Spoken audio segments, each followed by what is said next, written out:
Hey everybody, I'm here to talk about the Manager's Essential Toolkit program. I had a leader once who I was reporting to or had taken over a dysfunctional team, as many of us have to.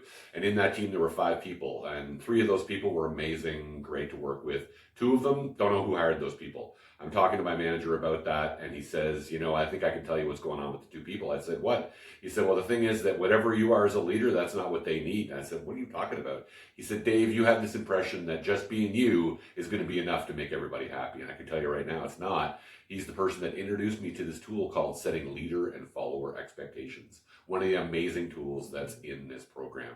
Lots of managers, when they first start, they struggle with things like people who are defensive, people who don't seem to be able to get the job done, and it's not obvious why, people who they don't naturally connect with. All these things that make the job hard.